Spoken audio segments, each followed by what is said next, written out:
Hello दोस्तों, welcome to back my channel Tiwari Neetu. आप सभी को मैं जैसा बता रही हूँ कि एलटी में इस टाइम मैं होम साइंस में जो क्वेश्चंस टेक्सटाइल से पूछे जा रहे हैं, मैं उस टेक्सटाइल में से हर एक दिन हर एक टॉपिक लेके मैं आपको समझा रही हूँ। जैसा कि आप सभी को पता है कि टेक्सटाइल में सबसे महत्वपूर्ण टॉपिक है लीलन, रेशम, जूट, हेम्प। तो आज मैं आपको लीलन के बारे में बताऊंगी और आप ये मान के चलिए कि जितना मैं बताऊंगी उससे आपके 2 से 3 क्वेश्चन 100% फंसेंगे। तो आइए हम लोग देखते हैं कि लीलन क्या होता है। तो सबसे पहले हम मेन पॉइंट्स के थ्रू क्वेश्चन बना लेते हैं और वैसे क्वेश्चन पूछे भी जाते हैं क्योंकि पेपर ऑब्जेक्टिव होता है। तो सबसे पहले ये देखिए, प्राकृतिक जगत की वानस्पतिक सेलुलोज स्रोत में प्राप्त होता है। ये तने से प्राप्त होता है। एक बात ये जान लीजिए कि कपास और कापोक बीज से प्राप्त होते हैं, लेकिन तने से हेम्प, जूट, लीलन ये सब तने से प्राप्त होते हैं। ये भी क्वेश्चन पूछा जाता है कि वनस्पति जगत का सबसे लंबा और मजबूत रेशा कौन सा होता है। तो आप आंसर देंगे, अगर ये आता है तो लीलन कहेंगे, अगर प्राकृतिक जगत का आता है तो आप रेशम कहेंगे, लेकिन अगर वनस्पति जगत का सबसे मजबूत लंबा रेशा आता है उसे आप लीलन कहेंगे। इसकी प्राप्ति फ्लैक्स सन के पौधे से होती है जिनका वानस्पतिक नाम लीलन यूसेटे डिसिम्पियम है।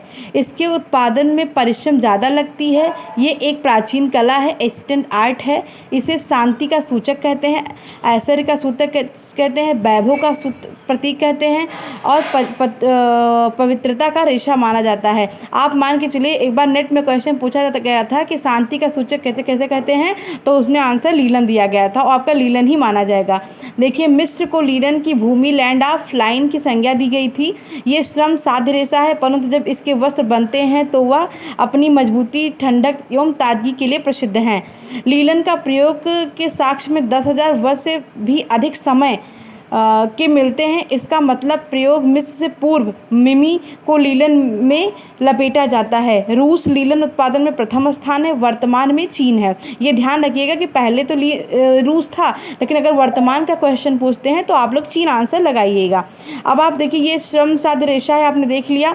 अब देखिए, रूस परंतु आयरलैंड में उत्पादित लीलन सर्वोत्तम किस्म का होता है।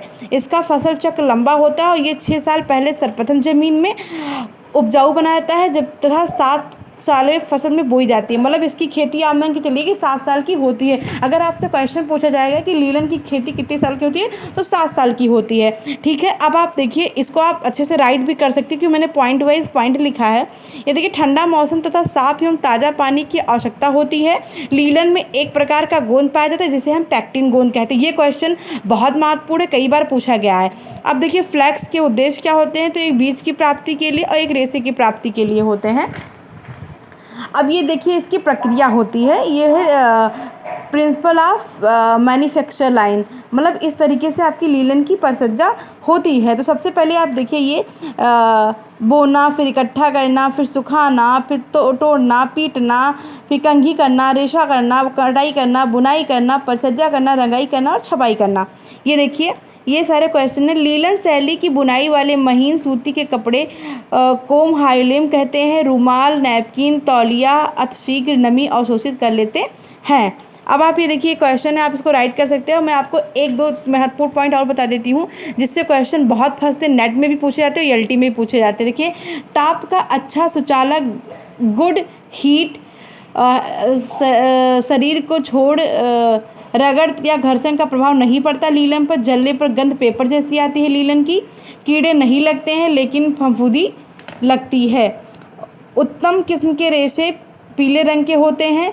गीली अवस्था में मजबूती 20% ज़्यादा हो जाती है। अब ये देखिए, ये जितनी जल्दी पानी को अवशोषित करता है उतनी जल्दी पानी को व्याप्त भी करता है। तो ये रहा आपका लीलन का पॉइंट, आप लोग समझ ही गए होंगे।